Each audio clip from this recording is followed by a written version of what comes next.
Dika dan Adara sedang berbelanja di sebuah toko pakaian untuk mencari baju yang akan mereka gunakan dalam festival santri. Saat itu, Adara meminta Dika tetap berada di dalam toko, sementara ia pergi ke toko sebelah. Tanpa mereka sadari, Miranda diam-diam mengawasi Adara. Ia telah merencanakan penculikan dan telah menyiapkan tisu berisi obat bius untuk menutup mulut Adara.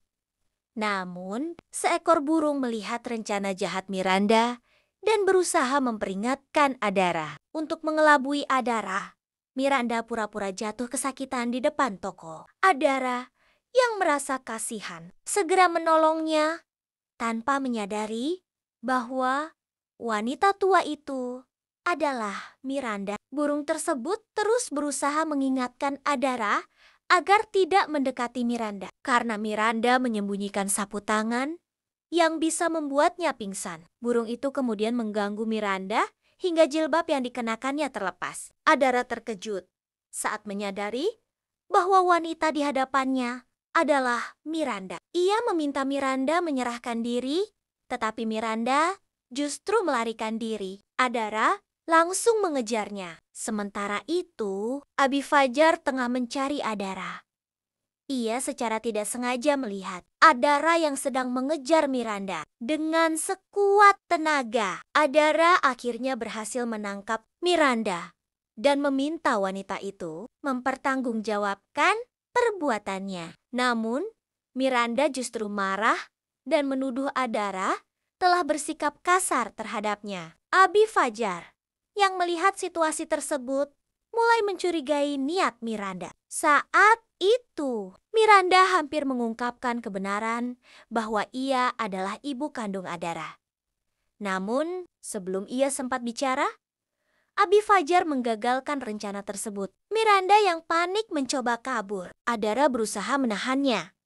Tetapi Miranda dengan kasar melepaskan tangan Adara, membuat gadis itu terjatuh ke aspal. Pada saat yang sama, sebuah motor nyaris menabrak Adara.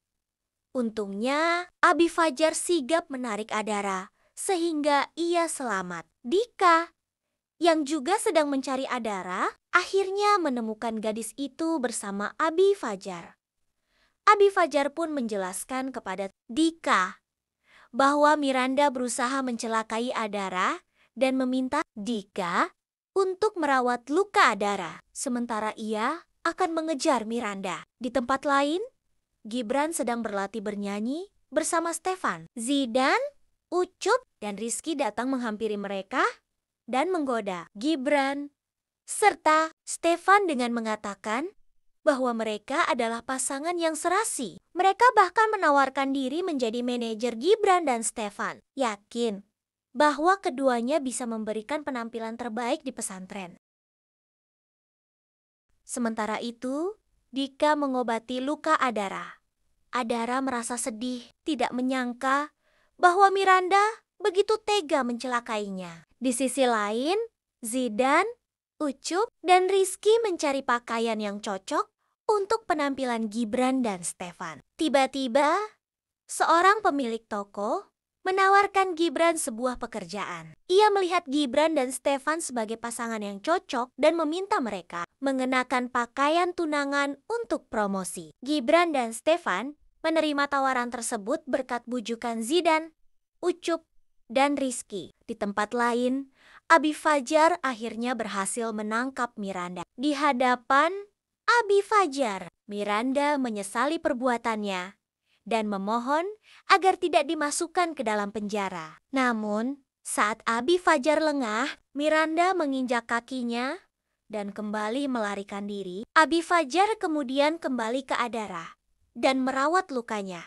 Adara mulai merasa bahwa perhatian Abi Fajar sangat mirip dengan perhatian seorang ayah kepada anaknya. Sementara itu, Gibran dan Stefan telah menyelesaikan pekerjaan mereka. Pemilik toko bahkan memberikan mereka hasil foto serta baju gratis. Dalam perjalanan pulang, Gibran ingin memberikan sesuatu kepada Stefan. Entah kenapa, ia mulai merasa nyaman di dekat Stefan. Tanpa sadar, ia memeluk Stefan. Sepertinya Gibran mulai menyukai Stefan, bukan hanya sebagai sahabat. Di tempat lain, Rasya dan Naura sibuk membuat kue untuk festival pondok pesantren. Rasya, yang tidak mengerti cara membuat kue, meminta Naura mengajarinya. Dengan sengaja, ia memegang tangan Naura agar bisa lebih memahami caranya. Tiba-tiba, Naura mendapat bayangan aneh. Ia melihat sebuah keramik pecah